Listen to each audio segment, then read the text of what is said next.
All right.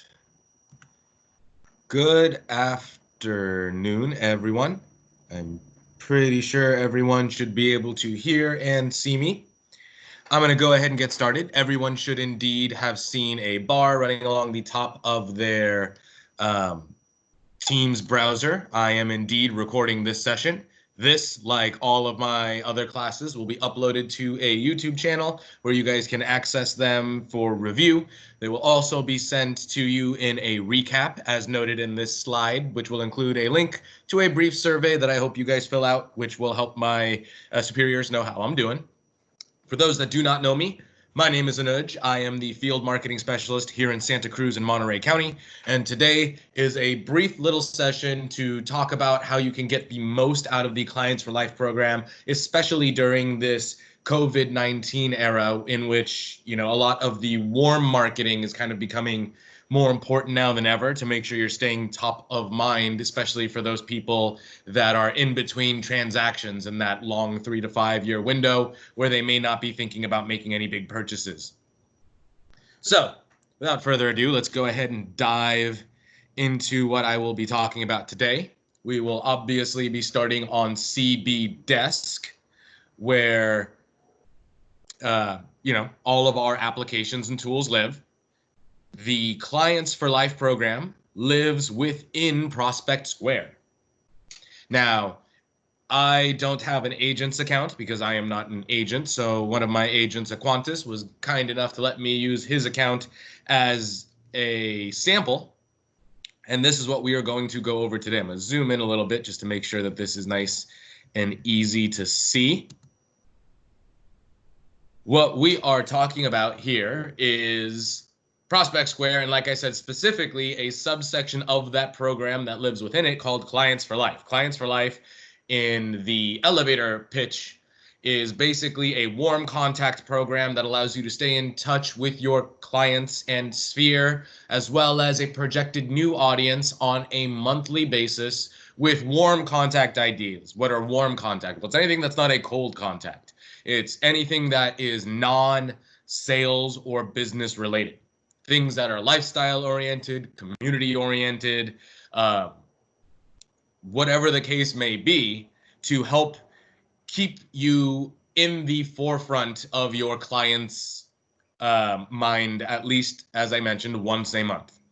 When you are on the dashboard, you will see here a ton of analytics that are optioned, as well as activity overviews. You will also see your most recent and past campaigns listed right on your dashboard, the first thing you do when you hop in here. There are a lot of classes my colleagues are conducting that kind of go over Prospect Square at a 100 level. I will not be doing that. So again, for time purposes, because I want to get you guys in and out of here so you can also ask questions at the end, let's go into Clients for Life specifically. I went ahead and clicked on it right here on our menu. I'm going to collapse that, and you can see the Clients for Life dashboard. Quick overview here. You've got your most recent campaign on the far left, the upcoming campaign, which is scheduled for July 14th. So that's just a hair outside of 2 weeks from now. And whatever upcoming campaigns are scheduled from there. Now, obviously, this stuff is usually paid out and structured for the year ahead of time. And that's why we always have those calendars in the office. And then it allows you guys to be able to plan around the events to better do what I am going to be talking about in this session in regards to editing the emails to give them more retainable value for your clients. It's something that they can revisit and utilize. Because of COVID-19 and because obviously a lot of the events, like what was the original event for August, or tickets to what would have been a late season hockey game, obviously can't happen because the NHL season is canceled. And even if it were happening, in-person events aren't a thing. So month to month, the company is constantly reevaluating what it can do based on our budgetary needs. And you can already get a preview of what is happening for July. It will be a shopping contest. If you want more specifics, usually about this time of the month, you can reach out to your FMS or your SSA and find out more about what specifically will be happening for your region's giveaways. I know that this specific one will be a Target gift card giveaway with an emphasis around being able to provide a small sense of peace of mind. We're going to be giving away some gift cards to allow you to get the things you need to make sure that you can better manage your shelter in place. Now, if you guys have attended classes of mine before, the thing you hear me constantly talk about is workflow. This is where the big value add comes to these emails. Now, I'm just going to talk a quick bit about what we want to think about in regards to content, and then I'll go into the nuts and bolts of why we're here. How do we actually edit these emails to incorporate those things? Because again, everything is going to be based on the individual. What can you as an agent bring to the table? You guys buy and sell homes within the communities that you serve. So who better for your clientele to find out about what's going on in the community, where they can be plugged in and who they can support than from you, the real estate agent. So I always recommend, leverage business to business contacts that you have made. Do the homework ahead of time when you know what's going on and time block it out. This shouldn't take you more than 2 hours in a week. If you're doing it right, 2 to 3 hours in a week max. That's not a lot of time. And what you gain out of it in regards to content that is cyclically marketable, meaning you can push it across all your channels to make sure we're generating traffic back to the hub, which should be your website, because that's where not only everything about the community that you operate in is located, but everything about your business in general should be operating and harvested from there as well, making it easy for your consumers to, again, find everything it is about what you do and who you are.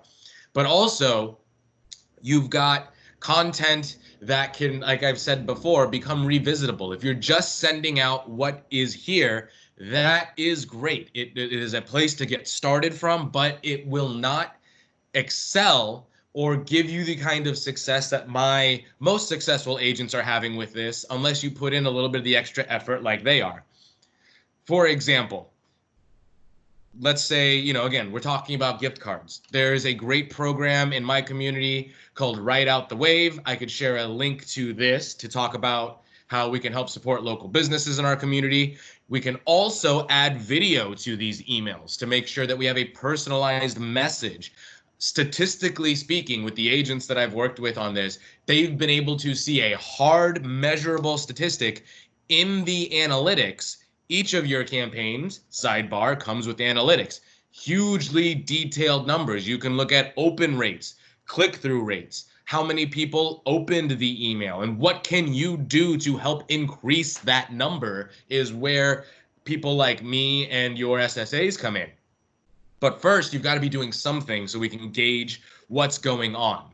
So in this case, we know that some of the agents that actually all of the agents that I've worked with that have incorporated video into their clients for life emails have seen open rates jump from the low, 11 to 20 percentiles up into the mid 60s, because something you guys will hear if you've attended a lot of my classes, again, people hear with their eyes. If you can tell and show people things, they are much more likely to grasp a hold of it than they would be if they had to read it themselves. So everything should be built around how easy can I make this for my consumer, and how comfortable and how easy is it to manage everything that I'm doing. So we know, again, we're giving away gift cards. So I'm going to share some stuff about some local businesses that you can also help, and then maybe collect a few things that I also want to share in the email that might be fun shelter-in-place things to do, things to keep the family occupied or keep yourself occupied.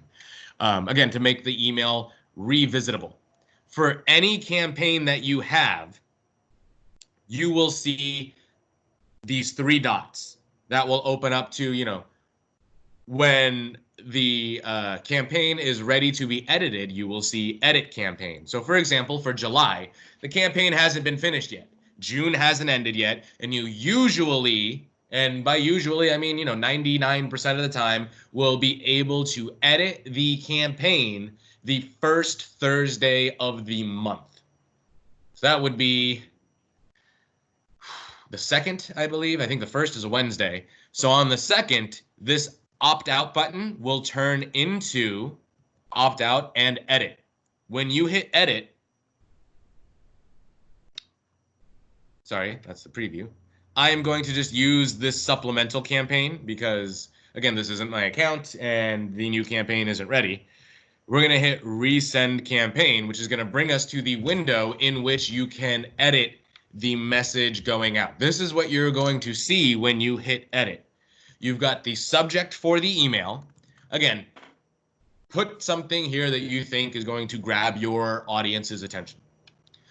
Do not add anything to the intro message. The intro message is this clunky thing that'll pop up right on top of your existing message. Do not touch it. Instead, edit the message itself.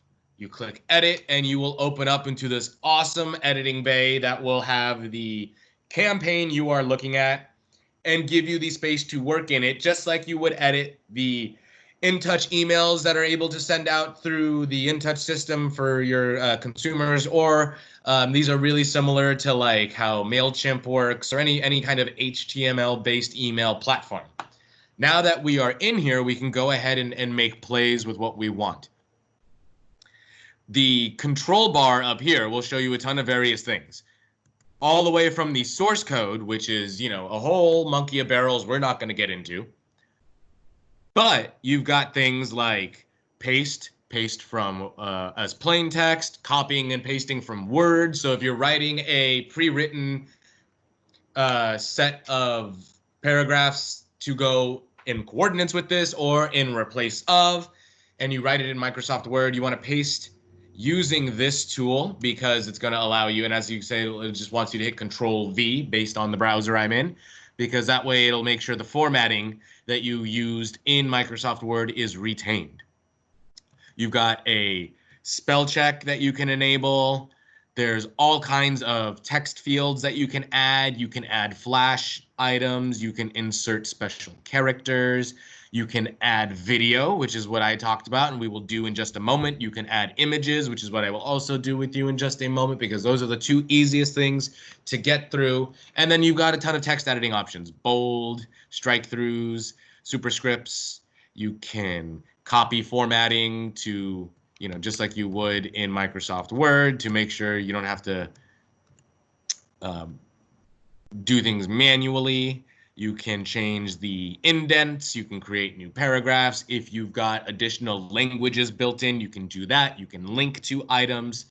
Easy peasy, right? Everything we need is right here. And you've also got a handful of styles, formats, fonts. Again, only a handful that are built into the system. But again, this doesn't need to be, you don't need to reinvent the wheel. All we need to do, and much like in regards to agents that ask me questions about virtual open houses and tours and things like that, it is rarely about the production value that you will, you know, really grab a hold of somebody. What anybody really cares about is how relevant the information you're sharing to them is and how honest and real you come off as a member of this community.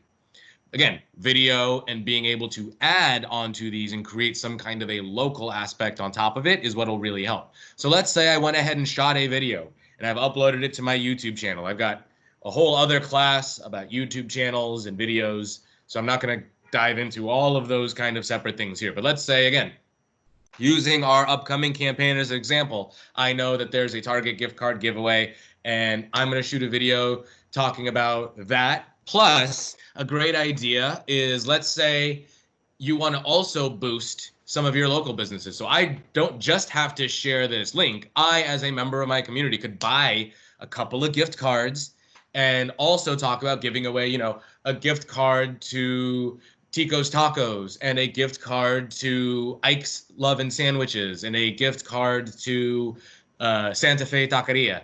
And, you know, one lucky winner will get a grand prize of blah, blah Target gift cards, but several second prize winners that you can pick on your own because, you know, you're the one adding those in there, and then strategically pick someone that is in what we call that warm window that you could kind of push into pulling into a, you know, a hot business contact. So again, leveraging these kind of things to best be on your ability. You can most definitely make sure you type that in here. But let's say we recorded a video. We talk about all these places. We talk about the community. I give people an update on what's been going on with me this month, and I've gone ahead and put it on my YouTube channel. It's an unlisted video. All we have to do, whether it's on YouTube or you can upload these to Vimeo as well. I'm using YouTube as an example because YouTube plays more into the overall benefit of your marketing strategy in regards to, getting usage and mileage out of it than a Vimeo would. But I digress. I'm going to get that shareable link. Am I doing it on time? All right. We're going to get that shareable link and we're going to come right in here. So the first thing I'm going to do is I want to add my video right into the center of this. So I'm going to put center and we can see my text. Let's say I want to put it above this text, right? So I'm going to go here. Oops.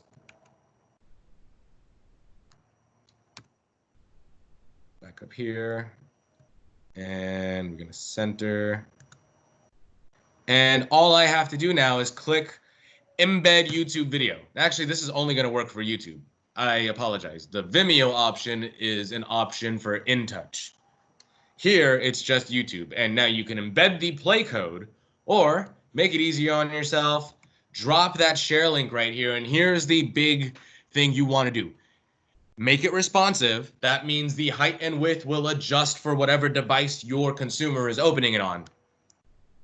Do not show suggested videos at the end. We want to keep them focused on you. And we do not need to show the player controls. All we need to do now is hit OK. And just like that, your video is in there. And again, you can add all of the text you would like.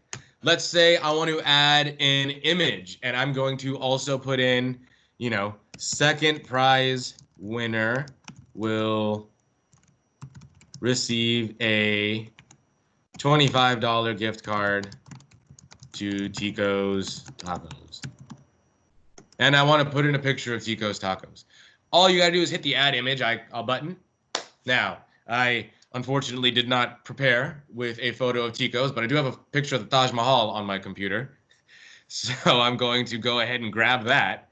And any images works just like any uploader that you're using. I'm going to go ahead and hit upload. But the difference is you don't just hit OK. What we need to do is send it to the server.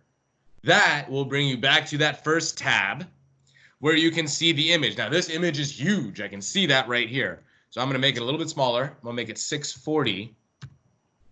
And you can kind of preview what that's going to look like here. That's obviously still huge.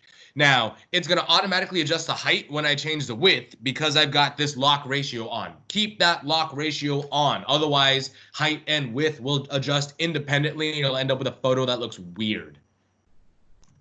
320, still kind of big. That looks better. I am going to hit OK. And just like that, bam. And let's say I wanted to link that to Tico's website. I can go to Tico's Tacos.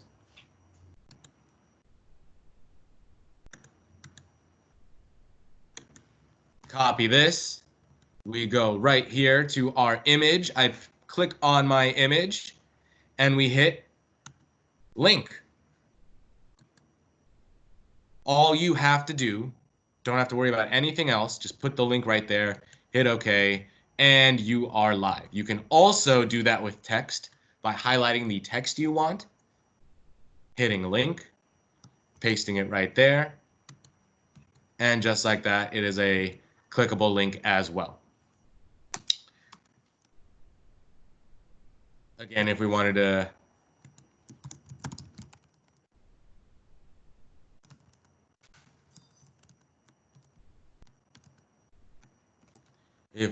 to link to this resource, all we got to do, we could put, just highlight the click here, grab whatever link we want to link to, and we paste it right there.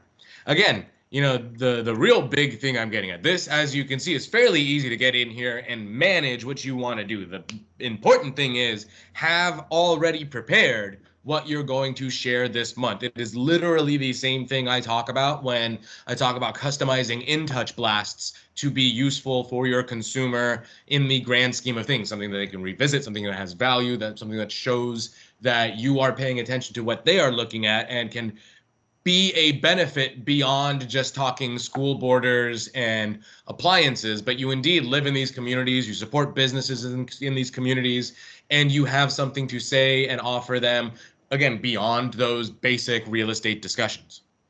Once you are done with everything and you've edited it to your liking, you hit OK, and that will save that message. Now, you can hit send and have it go out to the distribution groups that are already in the system. You can also add specific contacts by selecting them or searching for someone, as well as, I'm gonna have to wait for that to finish loading, as well as add new contacts to send this specific message to. So let's say you've got someone you just added to your sphere and you want to drop them in real quick, but this went out a couple of days ago. You can go ahead and do that by doing this. And they will indeed be added to the Prospect Square system as a whole. Just remember, if you are resending to specific individuals, to uncheck these, otherwise you will double blast people. I'm going to go ahead and clear my changes and unsave that because I don't want those to be affected. So again, that stays how it is. And then the last thing I'm going to talk about is, let's say you don't want this to go on the 14th, but you want to schedule it for a different date. Well, there isn't really no way to do that just yet, but what you can do is opt out and wait for the 14th to pass and then opt back in to resend the campaign if you want to send it at a different date. Otherwise, you need to have it prepared and ready to go on the 14th. Otherwise, it will go out on the 14th on its own, regardless, unless you've opted out. I will go ahead and open up the floor to any questions. Please feel free to unmute yourselves. I will also check the chat to see if there are any questions. But it does not look like there are. So if there are any, please feel free to unmute yourselves. I will put a handful of seconds on the clock. And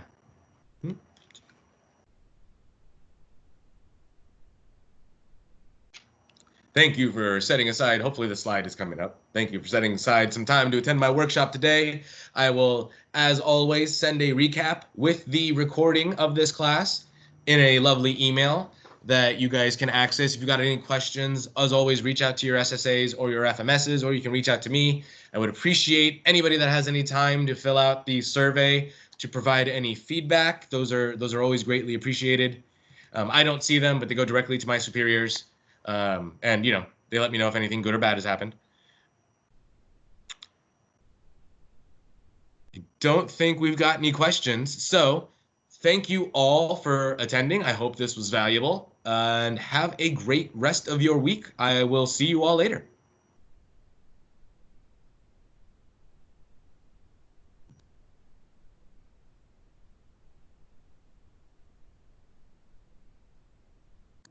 There's a question. Joanna, what is your question? Yeah, sorry about that. I wasn't sure how to do this because I'm a brand new agent. But welcome. Thank you.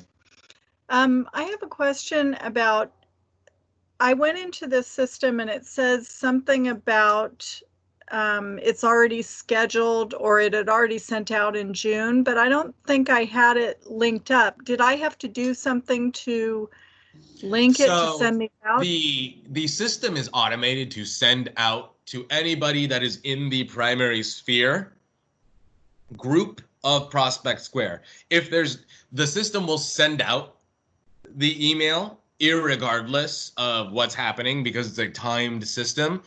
The only real thing is that if there's nobody in there, then nobody gets it. Okay, got it. Now, you can always go to that resend. When you click on those three dots, you can hit resend campaign, and that's where you can edit stuff. So like if you opted out of next month's because you wanted to send it on the 16th instead of the 14th, you could opt back in after that send date and click resend campaign, and it will open you up into that editor that I was just working in that entire time, and you can then edit that email and resend it. Okay, great. Got it. The only time I want to stress, though, that the only time that isn't an option is if there was a giveaway in the prior month. You cannot resend campaigns that have, you know, any kind of time sensitive thing around them. Okay. Okay, that makes sense. So for All right. example, like if you, the next one is a Target gift card giveaway. If you don't send it out in July, you can't send it out again because we're, you know, it ended in July. Okay. And how does it choose who gets that Target gift card? Is that between millions of people, or how is that chosen? It is a randomized system that we use, and then each region, which our well, my region, what office are you in? I'm in San Rafael. Okay.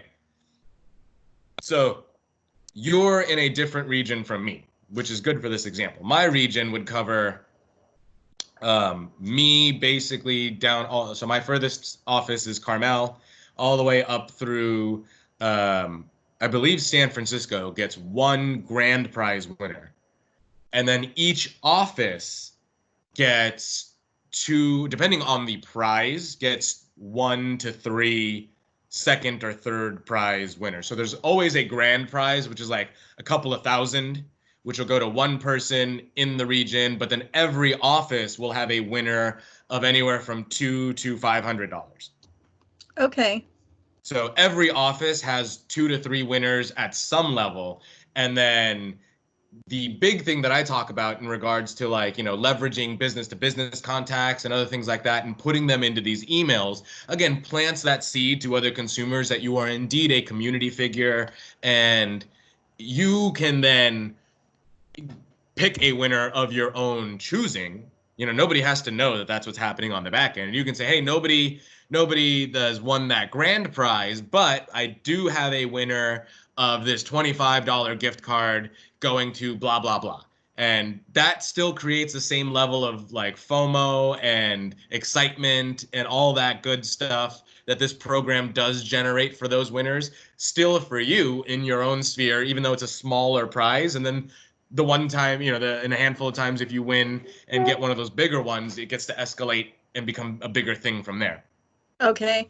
And maybe I missed something, but is there an action that they have to take on their end in order to win it? Yes. For example, in a gift card giveaways case, they will have to, you know, that's where those things like in the analytics, open and click through are two different numbers. If someone opened the email, they didn't necessarily enter the contest, but if they clicked through, then they entered the contest. And they have to enter just like you would any other kind of thing. They would have to, you know, click here to enter, put in their name or whatever. And now they can enter for, you know, however many agents they know and they're getting this from. That's where, you know, what you are doing to set this email apart from other agents is going to help you kind of carve out your own space in all of this. Okay, great. Yeah, I like the idea of the local giveaway, especially Exactly, right because then you've got this big umbrella of like, hey, you got a chance to win up to 2 grand in Target goodies that I'm giving you. Plus, I'm also doing all of this great stuff to support local businesses within my community. Yeah, okay. And does it say in there how much the gift card is that they're giving away? I You'll haven't. get full breakdowns of Oh, like what the tiers are going to be first, like grand prize, second prize, third prize, once we get a little bit closer to that actual send date. So usually the first Thursday of the month, so odds are on the second, you'll be able to go in there and see what those breakdowns are. okay. And what was June's again? It's going out on the 14th. Oh, June. That was his last. It was a like a guide, I believe, of things that you like, activities you can do around the house or your condo to help better organize your space and take full advantage of some of the extra time you might have through shelter in place. So then my recommendation was again, you know, plug some local businesses and talk a little bit about, you know, what's going on in your local community and maybe shoot a little bit of something talking about, you know, things that you're doing in your community or ways that you think that you've been able to help, or, you know, just again, stuff. This is a warm contact space, right? And the reason we have it built as 2 separate email threads is just in case, you know, you've been sending someone listing alerts or they were on your website or something like that, and now they're no longer interested in the business side. If they unsubscribe from there, they're not going to be unsubscribed from the Clients for Life stuff. And our data shows that people aren't really unsubscribing from the free stuff. So at least you'll keep a contact and they'll get something from you month to month, even if they're not interested in business right now. Okay. And can they unsubscribe from this if they get pissed off that you're sending them too much stuff? Correct. Okay. Yeah, canned spam law requires, that be an option. However,